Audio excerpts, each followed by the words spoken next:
계속해서 진리를 선포하고 있는 것은 우리가 우리에게 여전히 남아있는 그 죄의 본성을 따라서 진리를 외면하거나 그 진리에서 떠나가지 않도록 하기 위한 것과 또한 이 교회에 들어와 있는 그리스도의 재림을 부인하는 그 교직 교사들의 유혹에 넘어가지 않도록 계속해서 진리를 반복해서 말하고 있다는 것을 함께 살펴보았습니다.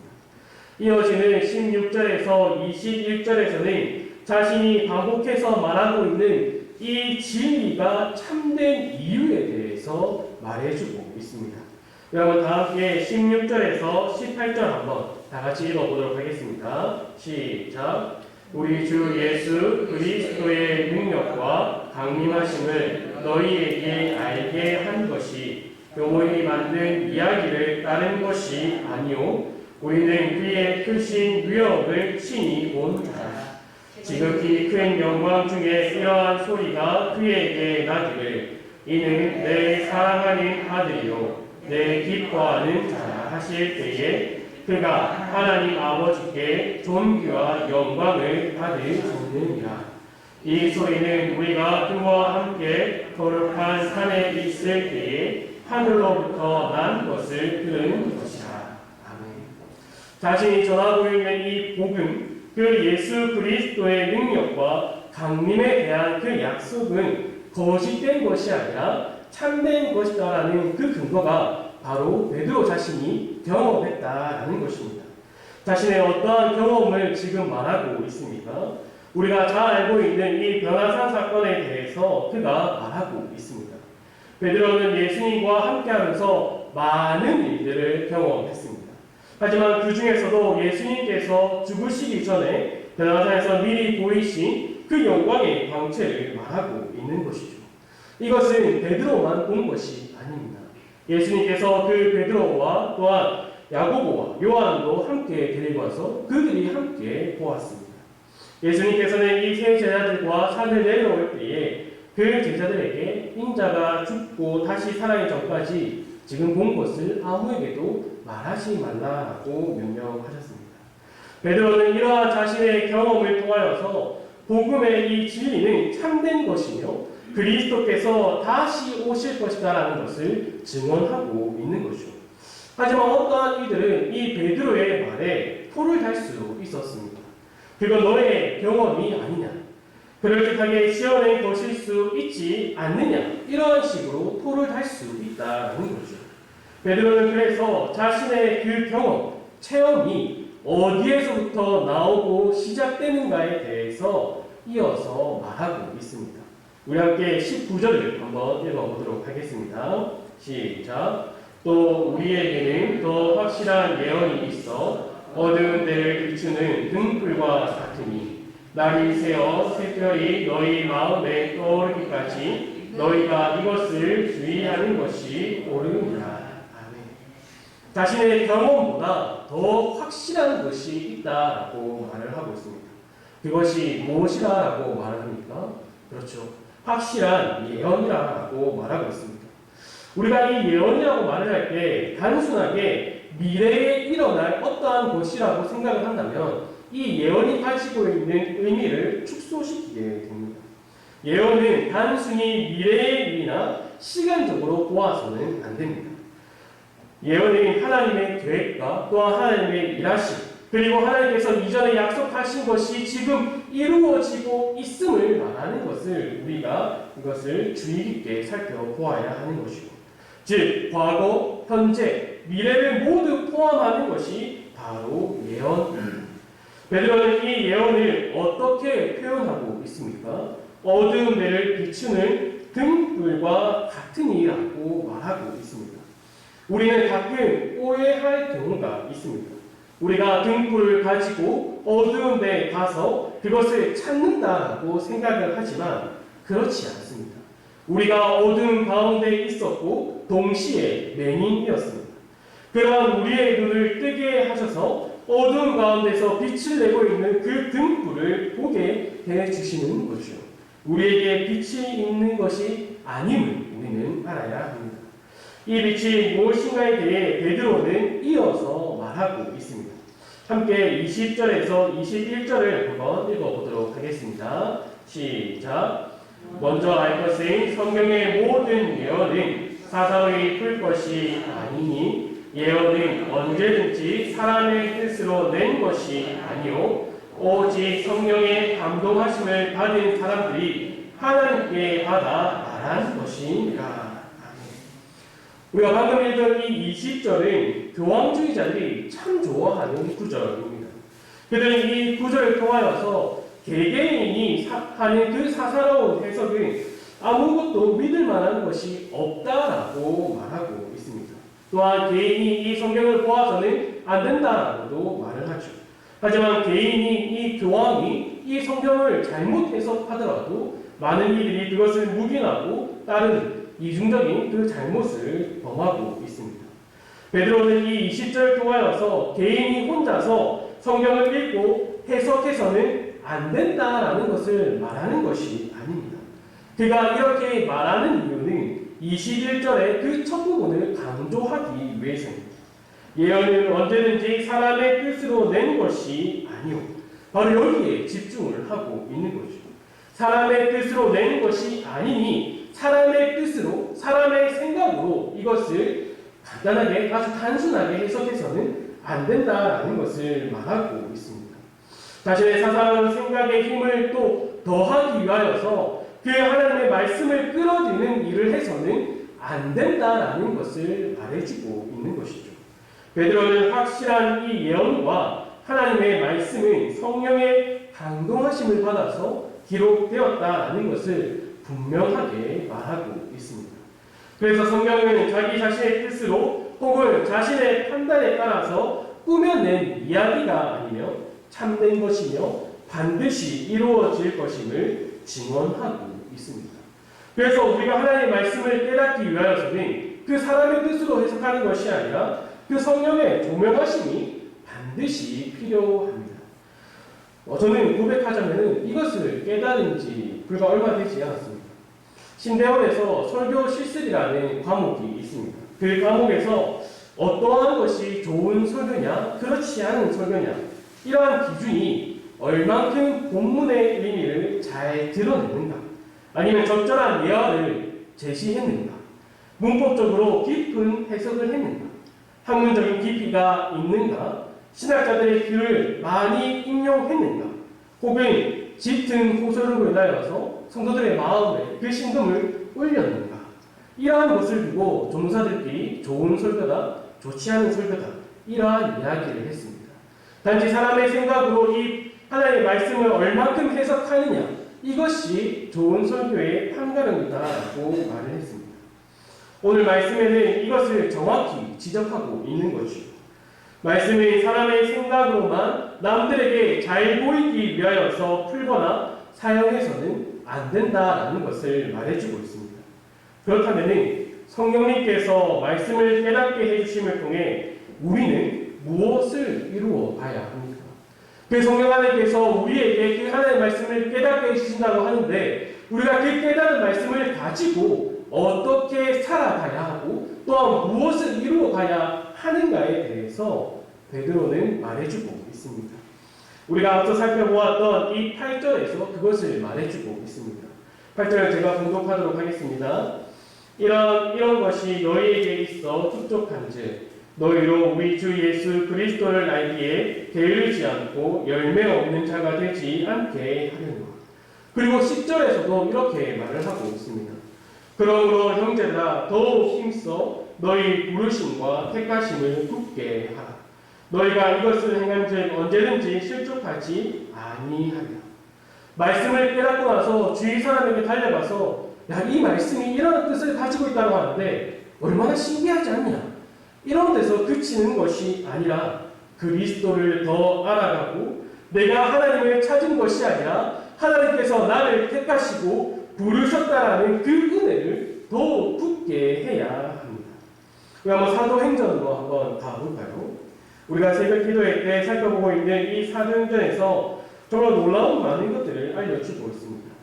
2장을 보면 그리스도께서 승천하시고 그의 약속하신 대로 성령이 임했습니다. 그리고 베드로가 설교를 합니다. 그 설교의 내용이 어떠한 것입니까? 하나님께서 선지자 요엘을 통하여 약속하신 것이 이루어졌으며 그 그리스도께서 죽으시고 하나님께서 그리스도를 살리셨으며 그가 하나님 편에 앉아 계시고 또한 약속대로 성령을 보내어 주셨다. 그러니 회개하고 예수 그리스도의 이름으로 세례를 받으라. 이것을 말합니다. 이어지는 3장에서도 베드로는 동일한 내용으로 설교합니다. 이러한 이유로 베드로와 요한이 공회 앞에 세워지지만 성령께서는 그들의 마음을 더욱 이끌어서 그들에게 힘을 더하셔서 하나님의 말씀을 또한 그 복음을 전하도록 이끌어 가십니다. 집사로 세워진 스데반도 베드로와 동일한 말을 전합니다. 그는 할례와 율법 그리고 성전을 중심으로 설교했지만 동일한 내용을 그 복음을 선포하고 있다는 것을 우리가 볼 수 있습니다. 그리고 어제와 오늘 새벽에 살펴본 이 고넬료 이야기에서도 베드로는 동일한 것을 전하고 있습니다. 한번 살펴볼까요? 사도행전 10장입니다. 사도행전 10장 34절에서부터 43절까지의 말씀을 제가 읽어드리도록 하겠습니다. 베드로가 입을 열어 말하되 내가 참으로 하나님은 사람의 외모를 보지 아니하시고 각 나라 중 하나님을 경외하며 이를 행하는 사람은 다 받으시는 줄 깨달았도다. 만유의 주 되신 예수 그리스도로 말미암아 화평의 복음을 전하사 이스라엘 자손들에게 보내신 말씀 곧 요한이 그 세례를 반포한 후에 갈릴리에서 시작하여 온 유대에 두루 전파된 그것을 너희도 알거니와 하나님이 나사렛 예수에게 성령과 능력을 기름 부으듯이 하셨음에 그가 두루 다니시며 선한 일을 행하시고 마귀에게 눌린 모든 사람을 고치셨으니 이는 하나님이 함께 하셨습니다. 우리는 유대인의 땅과 예루살렘에서 그가 행하신 모든 일의 증인이라. 그들이 나무에 달아 죽였으나 하나님이 사흘 만에 다시 살리사 나타내시되 모든 백성에게 하신 것이 아니요 오직 미리 택하신 증인 곧 죽은 자 가운데서 부활하신 후 그를 모시고 음식을 먹은 우리에게 하신 것이라. 우리에게 명하사 백성에게 전도하되 하나님이 살아있는 자와 죽은 자의 재판장으로 정하신 자가 곧 이 사람인 것을 증언하게 하셨고 그에 대하여 모든 선지자도 증언하되 그를 믿는 사람들이 다 그의 이름을 힘입어 죄 사함을 받는다 하였느니라. 베드로는 동일하게 계속해서 말하고 있습니다. 하나님께서 모든 것을 계획하셨고 그 계획에 따라 그리스도께서 순종하셨고 그에 인하여서 약속대로 성령이 오셨고 그 성령이 함께 하심을 통하여서 우리가 하나님의 말씀을 깨달았다. 이 사실을 계속해서 말하고 있습니다. 성령께서 하나님의 말씀을 깨닫게 하심을 통하여서 그리스도를 알고 또한 닮아가게 하시는 이유는 그리스도를 닮아가면서 어떠한 능력을 행해라 이것을 말하고 있는 것이 아니라 그리스도가 죽기까지 하나님의 뜻에 순종한 것처럼 그리스도 안에서 그리스도를 닮아 하나님의 뜻을 알아가고 그 뜻에 순종하라는 것을 우리에게 알려주고 있는 것입니다. 베드로는 이것을 모르는 자들이 아니 알고 있는 자들 앞에서 이것을 계속해서 반복적으로 말하고 있습니다. 베드로가 이 말을 전하고 있는 대상들은 베드로와 동시대를 살아가고 있는 자들입니다. 이 말이 무슨 말입니까? 그들이 예수님을 목격한 자들이 있다는 겁니다. 그리고 그 목격한 자들에게 바로 직접적으로 들은 자들이 모여 있다는 것입니다. 이러한 그들에게 계속 반복하는 것은 하나님의 말씀을 성령으로 깨닫는 것과 그리스도를 알아 닮아가는 것 그리고 하나님의 택하심과 부르심을 굳게 하는 것을 가볍게 생각하고 그것을 가볍게 여기지 말라는 것입니다. 그 대표적인 예가 사도행전 5장에 나오는 이 아나니아와 삽비라의 이야기입니다. 이것은 단순히 자신의 소유를 팔아 얼마를 감추었다 해서 끝나서는 안 됩니다. 그들은 신앙이라는 이름 하에서 자신을 자랑하고 사람에게 인정받기를 원했습니다. 많은 이들이 자신의 소유를 팔아서 다른 이들에게 인정을 받으니 자신들도 그러한 마음에 자신들이 팔았던 소유 중 얼마를 감추었던 것입니다. 그리고 성령을 가볍게 생각하며 속였습니다. 이러한 일을 반복되지 않기 위하여서 베드로는 계속해서 말하고 있는 것이죠. 나는 그렇게 하지 않을 것 같습니까? 우리는 이러한 일들을 절대 하지 않을 것 같습니까? 그렇지 않습니다. 왜냐하면 여전히 우리는 우리에게 그 죄의 본성이 남아있기 때문입니다. 그래서 우리도 깨어있지 못하고 우리가 눈을 감고 있다면 이 아나니아와 사피라처럼 동일한 죄를 지을 수 있다는 겁니다. 그래서 베드로는 우리에게 갓난 아기들처럼 순전하고 신령한 그 젖을 사모하라라고 말하고 있습니다. 또한 하나님의 능하신 손 아래에서 겸손하고 염려를 다 주께 맡기고 근신하여 깨어 믿음을 굳게 하라라고 베드로전서에서 계속해서 말해주고 있는 것이죠. 그리고 베드로는 이것을 우리의 힘으로, 우리의 생각으로, 우리의 뜻으로 이루라라고 말하고 있지 않습니다. 그리고 우리의 생각과 힘으로 이룰 수 없다라고 말하고 있습니다. 이것을 누가 이루어 주신다라고 말하고 있습니까? 왜냐면 베드로전서 5장 10절을 다 같이 읽어보도록 하겠습니다. 시작. 모든 은혜의 하나님 곧 그리스도 안에서 너희를 부르사 자기의 영원한 영광에 들어가게 하신 이가 잠깐 고난을 당한 너희를 친히 온전하게 하시며 굳건하게 하시며 강하게 하시며 혀를 견고하게 하시니라. 누가 우리를 굳건하게 하고 누가 우리를 겸손하게 만들고 누가 우리의 염려를 들어주시고 누가 우리를 깨어있게 하신다라고 베드로가 말하고 있습니까? 바로 하나님이십니다.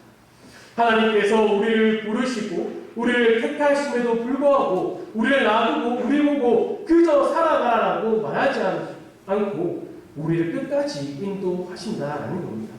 이러한 사실을 우리가 어떻게 알 수 있습니까? 우리의 생각대로 알 수 있는 것이 아닙니다. 우리에게 주어진 우리와 함께하는 그 성령 하나님을 인하여서 우리가 이 사실을 기억하고 깨달을 수 있다는 것입니다. 그리고 이 진리를 깨닫게 해주시는 그 성령님이 오늘 우리를 이 자리로 불러주셨다는 것입니다. 우리가 이 사실을 잊어서는 안 됩니다. 우리가 이 자리에 나오는 것이 그저 우리의 생각과 우리의 힘으로 나오는 것이 아님을 우리는 고백해야 하는 것이죠. 우리가 이 자리에 나오는 것은 그 성령 하나님께서 붙들어 주시고 우리의 마음을 주장하시고 또 우리의 발걸음을 인도하여 주셨기 때문에 우리가 오늘 이 시간에 나와서 함께 하나님의 말씀을 나누고 모든 것을 하나님께 아뢰는 시간을 가질 수 있다는 겁니다. 이것을 인하여서 우리는 우리에게 주어진 은혜를 누리며 살아가야 한다는 것입니다. 우리에게 주어진 은혜를 그저 한켠에 놔두는 것이 아니라 우리가 교회에 와서만 이 은혜를 구하고 은혜를 누리며 살아가다가 다시 우리의 가정으로 돌아가고 삶의 현장으로 돌아가서 그 은혜를 내팽개치고 그 진리의 복음들을 외면하는 것이 아니라 베드로는 계속해서 너희가 유혹되지 아니하도록 계속해서 반복해서 말해주고 있는 것이죠. 너희는 하나님께 부름을 받았고 하나님의 택하심을 인하여서 이 자리에 나온 자들이다라는 것을 말해주고 있습니다. 그리고 우리가 구원받은 것은 우리의 어떠한 선함이나 우리의 능력이 아니라 그 그리스도의 능력으로 그 그리스도께서 우리를 대신하여 죽으심으로 인하여서 우리가 구원을 받았다라는 그 놀라운 사실을 우리 안에 거하신 그 성령 하나님께서 깨닫게 해 주신다는 겁니다. 그래서 우리는 우리 앞에 펼쳐지는 어떠한 고난과 시험과 두려운 상황이 생길지라도 또한 세상이 주는 아주 달콤한 유혹이 있을지라도 우리가 그것을 이겨낼 수 있다는 겁니다. 이겨내고 우리가 언제나 주 안에서 기뻐할 수 있다는 거죠. 주 안에 사랑하는 성도 여러분, 말씀을 깨닫게 해주시는 성령을 더욱 구하시기 바랍니다. 그리고 그 깨달은 말씀 위에 세워져서 그리스도를 더욱 닮아가시기 바랍니다. 앞서 말했던 것처럼 그리스도를 닮아간다는 것은 우리에게 어떠한 기적을 행할 능력이 생기는 것이 아니라 대단한 능력이 생기는 것이 아니라 그리스도께서 죽기까지 하나님의 뜻에 순종했다라는 그것을 닮아가야 한다는 거죠. 여기서 그리스도께서 하나님의 뜻에 순종했다라는 것은 하나님의 뜻을 온전히 알고 계셨다라는 겁니다. 그래서 우리는 하나님의 뜻을 날마다 구해야 합니다. 그 뜻을 구하며 그 순종하는 하나님의 거룩한 백성, 우리 축복노교의 성도들이 되기를 간절히 소망합니다. 여기 기도하도록 하겠습니다. 아버지 하나님 감사합니다. 우리 안에 거하신 성령 하나님으로 인하여서 하나님의 말씀을 깨달아 하나님께서 우리를 택하시고 부르신 은혜를 더욱 굳건하게 하여 주시고 또한 그리스도를 알아가 닮아가며 그리스도께서 하나님의 뜻을 구하고 순종하신 것 같이 겸손히 하나님의 뜻을 알아가고 순종하는 하나님의 흠없는 거룩한 백성이 되기를 간절히 소망합니다. 우리가 이것을 가볍게 생각하며 지내는 것이 아니라 성도에게 주어진 특권이며 의무임을 기억할 수 있도록 우리와 함께하여 주시기 간절히 소망하며 이 모든 것 예수님의 이름으로 기도합니다. 아멘.